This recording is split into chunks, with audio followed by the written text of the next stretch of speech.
next topic is patterns of biodiversity. So there are two types of pattern of biodiversity. First one is latitudinal gradient and second is species area relationship. So what is latitudinal gradient? ठीक है, latitudinal gradient क्या होगा कि ये बताता है कि जैसे हमारी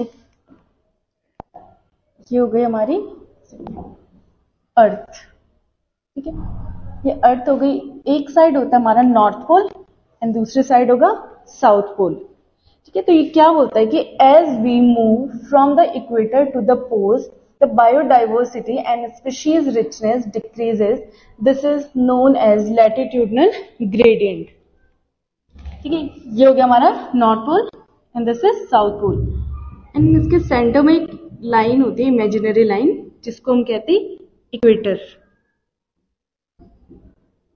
ठीक है। अब लैटिट्यूडनल ग्रेडियंट क्या बोलता है कि जो हमारा इक्वेटर है, ठीक है, जो इक्वेटर होगा यहाँ पे स्पीशीज रिचनेस क्या होगी हमारी बहुत ज्यादा होगी, यानी कि बायोडाइवर्सिटी जो होगी वो इंक्रीज होती है, वो हाई होती है, क्योंकि ये क्या है हमारा डायरेक्ट सन के पास में होता है, जिसकी वजह से यहाँ पे जो रिसोर्सेज हैं उनकी अवेलेबिलिटी भी अच्छी होती है और जिसकी वजह से यहाँ पे क्या होगी स्पीशीज रिचनेस इंक्रीज होती है। लेकिन जैसे ही हम इस इक्वेटर से मूव करना स्टार्ट होंगे, ठीक है, कहाँ स्टार्ट होंगे, पोल्स पे, चाहे आप नॉर्थ पोल पे मूव करो या फिर इक्वेटर से आप साउथ पोल की साइड मूव करो, तो धीरे धीरे क्या होगा, जो हमारी बायोडाइवर्सिटी है, जो हमारी स्पीशीज रिचनेस है, वो डिक्रीज होना स्टार्ट हो जाएगी और इसी को ही हम बोलते हैं लैटिट्यूडनल ग्रेडियंट, ठीक है। तो आपको ध्यान रखना है कि जो हमारा इक्वेटर है वहां पे सबसे ज्यादा बायोडाइवर्सिटी मिलती है हमें, स्पीशीज रिचनेस वहां पे सबसे ज्यादा होगी।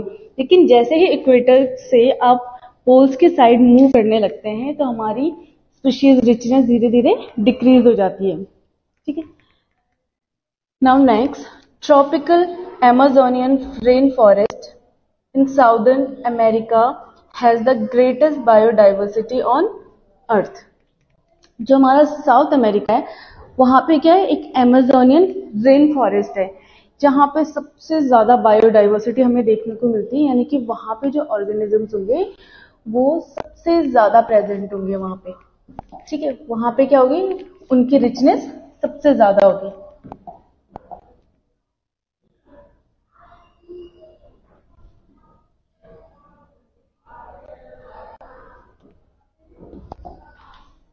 तो देख लेते हैं हम यहाँ पे क्या होगा, जो हमारा अमेजोनियन रेन फॉरेस्ट है वहां पे मिलती है 40,000 species of plants, 1,25,000 species of insects, 300 species of fish, 427 species of amphibian and 378 of reptiles, 1300 species of birds and 427 of mammals, ठीक है। तो ये हमारा कहाँ पे है, अमेजोनियन रेन फॉरेस्ट। तो आप देख सकते हैं यहाँ पे जो स्पीशीज है वो बहुत ज्यादा अमाउंट में वहाँ पे प्रेजेंट है। तो ये रिप्रेजेंट करता है कि जो अमेजोनियन रेन फॉरेस्ट है वहां पे क्या सबसे ग्रेटर बायोडाइवर्सिटी मिलती है। अब एक जगह है, कौन सी, कोलंबिया, ठीक है, कोलंबिया है।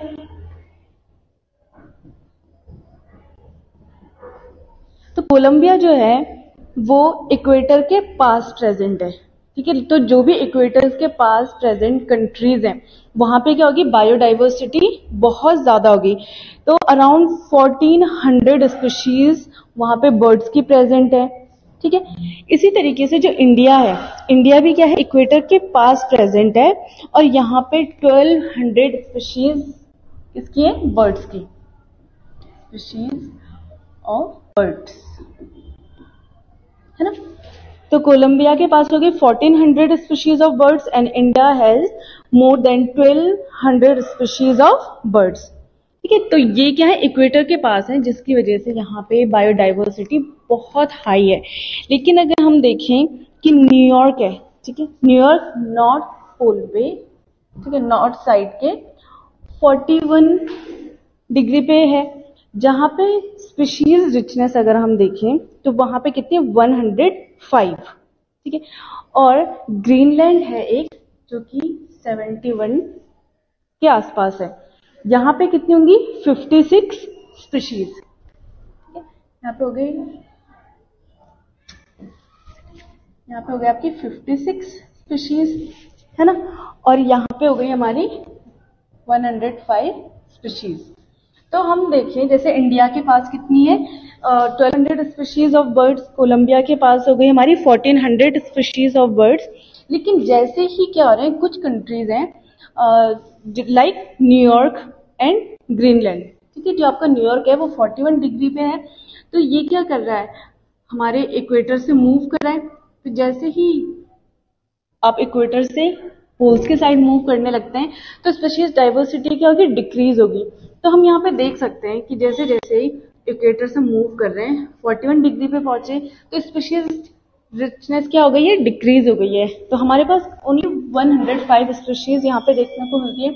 आप थोड़ा और मूव करेंगे 71 डिग्री के आसपास चले जाए तो वहां पे स्पीशीज डाइवर्सिटी क्या होगी, और ज्यादा डिक्रीज होना स्टार्ट होगी।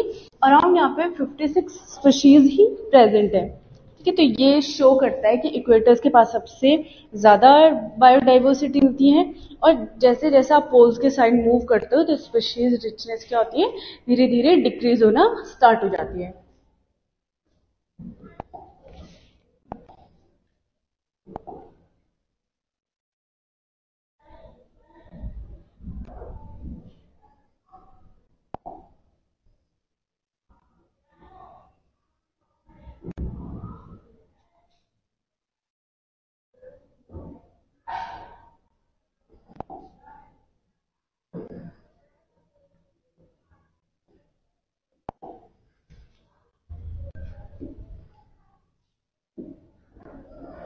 Now,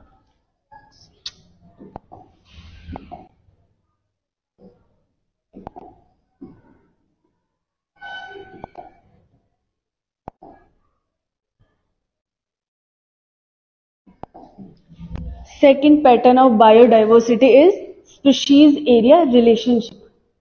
के तो ये रिप्रेजेंट करता है कि स्पीशीज एंड एक एरिया आप ले लो, उन दोनों के बीच का रिलेशनशिप, कि कैसे उस एरिया में स्पीशीज रिचनेस इंक्रीज हो रही है, डिक्रीज हो रही है। ये क्या रिप्रेजेंट कर रहा है, हमारा relationship between species and area. तो एक साइंटिस्ट है अलेक्जेंडर वोन हम्बोल्ट, ठीक है, ये एक जर्मन नेचुरलिस्ट है एंड जियोग्राफर है। ठीक है, तो अलेक्जेंडर वोन हम्बोल्ट ने क्या किया, एक एरिया को ऑब्जर्व किया। ठीक है, जो हमारा अमेजोनियन रेन फॉरेस्ट है वहां पे उन्होंने क्या किया, एरिया को ऑब्जर्व किया। ठीक है, तो उन्होंने क्या देखा कि within a region species richness increase with increasing explored area but up to a limit. ठीक है, तो इन्होंने क्या देखा, मान लो ये एक फॉरेस्ट एरिया है, ठीक है, ये एरिया उन्होंने अपने ऑब्जर्वेशन के लिए लिया है।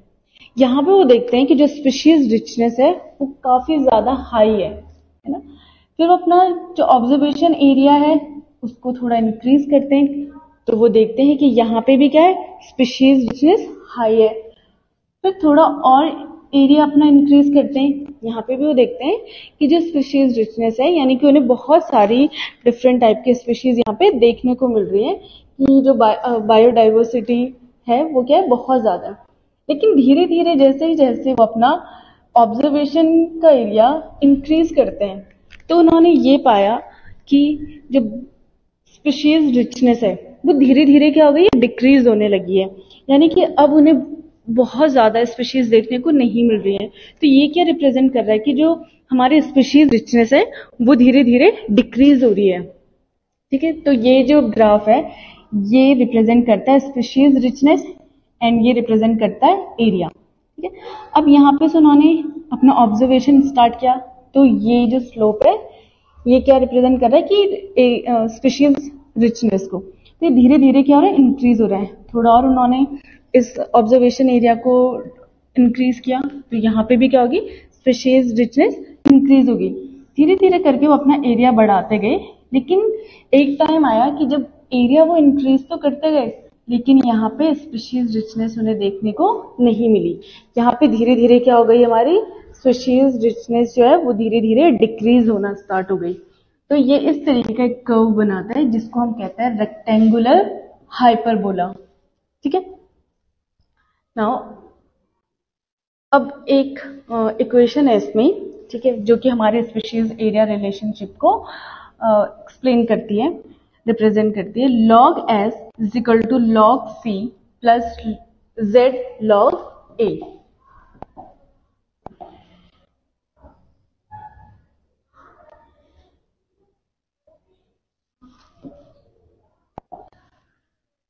where S represents species, A represents area, Z slope of the line, and C is equal to Y represent intercept। ठीक है, तो ये हो गए हमारे पैटर्न्स ऑफ बायोडाइवर्सिटी।